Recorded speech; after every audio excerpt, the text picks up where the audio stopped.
Kita ikuti segera Interaktif Radio Talk Indonesian Strong From Home.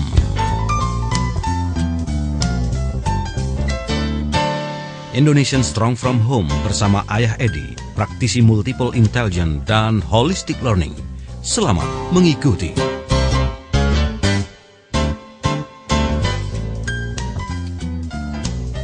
Mari kita bangun Indonesia yang kuat dari keluarga melalui anak-anak kita tercinta. Halo, apa kabar Smart Listener? Dan juga keluarga Indonesia, senang sekali bisa kembali bersama Anda. Selama kurang lebih 2 jam ke depan kita akan ngobrol lagi dan juga berbincang lagi seputar anak-anak kita tercinta. Karena memang keluarga itu merupakan pagar pertama dan utama bagi pertumbuhan dan perkembangan anak-anak di dalam dan di luar rumah. Bersama saya Nancy Mokoginta, di studio Smart FM Jakarta sudah hadir Ayah Edi Wiono. Beliau adalah praktisi pendidikan dan berbasiskan multiple intelligence dan holistic learning. Apa kabar Ayah? Baik sekali Mbak Nancy, luar biasa. Luar biasa ya Ayah ya? Ya. Oke, kita berharap tentunya perbincangan menarik ini bisa selain Anda bisa dengarkan melalui seluruh jaringan Smart FM Network ya. Mulai dari Palembang, Medan, Surabaya, Semarang, Jakarta, juga Banjarmasin, Balikpapan, Makassar, dan Manado. Teknologi udah semakin canggih. Jadi bisa juga mendengarkan melalui live radio streaming Smart FM di www.smartfm.co.id atau juga melalui channel 208 Indovision. Kali ini kita akan coba mengangkat satu topik yang luar biasa ya. Ini mumpung anak-anak kita kan juga baru masuk sekolah ya. Tahun ajaran ini baru ya. Tahun ajaran baru, pastinya kita ingin memotivasi mereka untuk lebih giat lagi belajar. Betul, lebih baik dari kemarin ya. Betul, bisa meraih prestasi yang lebih baik tentunya dari yang kemarin. Nah, kita akan cari tahu kenapa sih sebenarnya anak-anak itu tidak punya motivasi untuk belajar atau kehilangan ya motivasi untuk belajar. Untuk itu Ayah Edi sudah hadir bersama kita nih Ayah. Ayah, kalau bicara soal mengapa, ini pasti ada sesuatu dong ya ketika anak-anak itu kehilangan motivasi untuk belajar. Iya, betul sekali Mbak Nancy.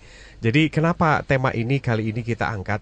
Karena waktunya tepat. Kemudian karena banyak sekali pertanyaan dari orang tua yang mengalami kasus-kasus anaknya tidak lagi termotivasi untuk belajar. Padahal dulu katanya waktu masih kecil anaknya tuh kelihatannya rajin, nilainya bagus dan sebagainya. Kok sekarang mulai turun gitu.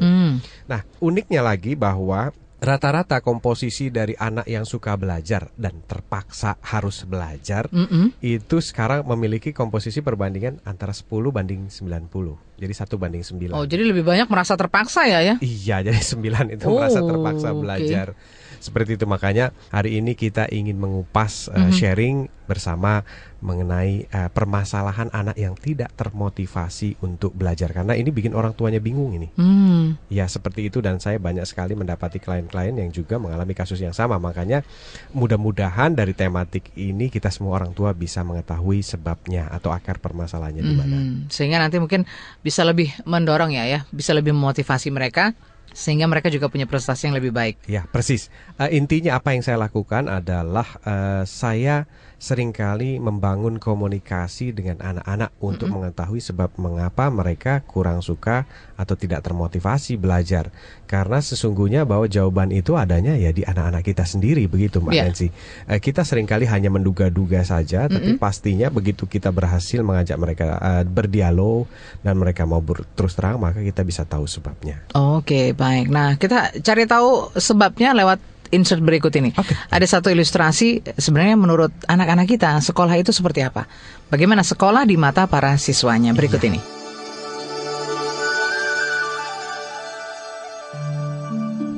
Wahai para orang tua dan guru yang saya cintai, pernahkah kita sekali-sekali jalan-jalan dan mampir di sebuah warnet pada jam anak-anak bersekolah?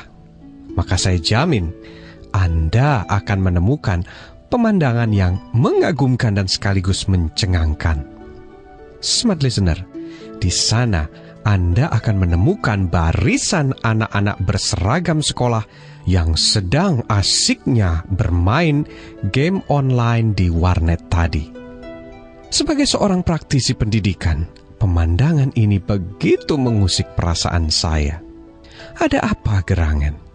Sampai-sampai pada waktu yang mestinya anak-anak sedang bersekolah, mereka malah duduk berjajar dengan husunya di warnet. Apakah ini karena mereka yang kurang terdidik? Atau justru sekolah mereka yang tidak menarik?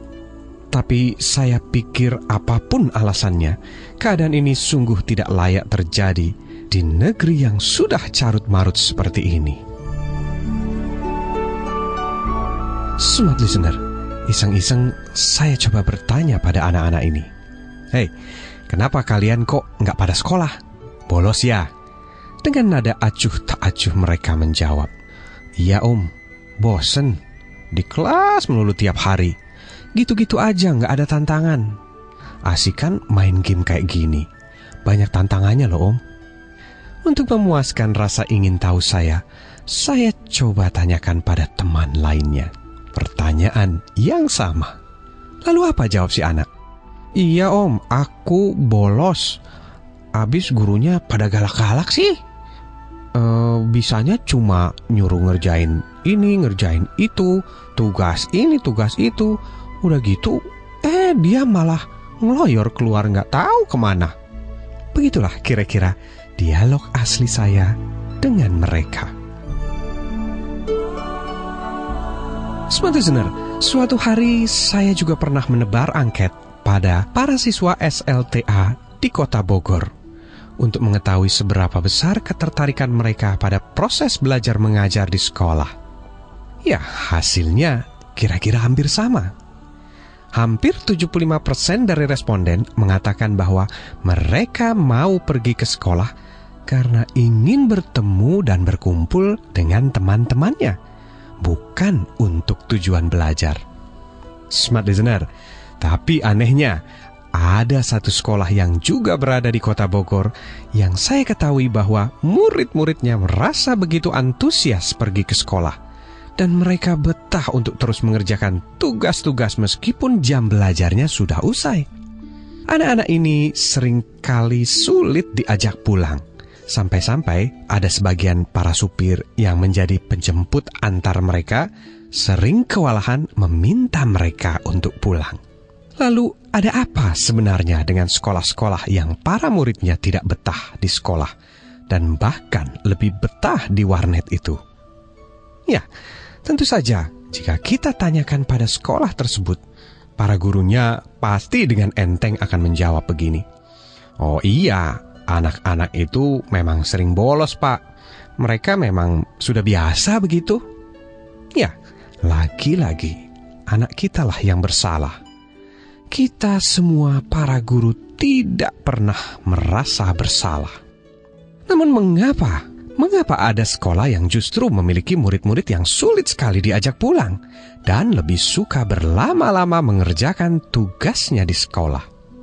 Saya bertanya-tanya dalam hati mengenai anak-anak kita yang berada di warnet tadi.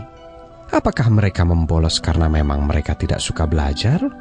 Atau justru karena guru-gurunya yang tidak mampu membuat mereka tertarik untuk belajar?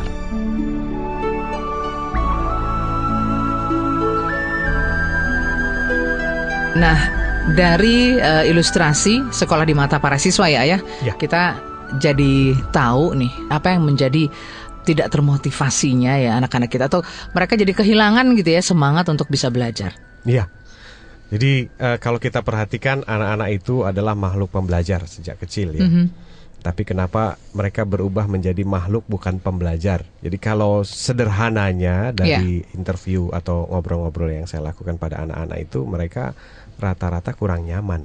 Mereka merasakan situasi belajar itu kurang menyenangkan, kurang fun, yang disebabkan karena banyak faktor, mungkin dari cara mengajar kita, atau yang lain lagi misalnya dari sifat sang gurunya yang tidak memahami anak, tapi lebih banyak ingin dipahami oleh anak-anaknya.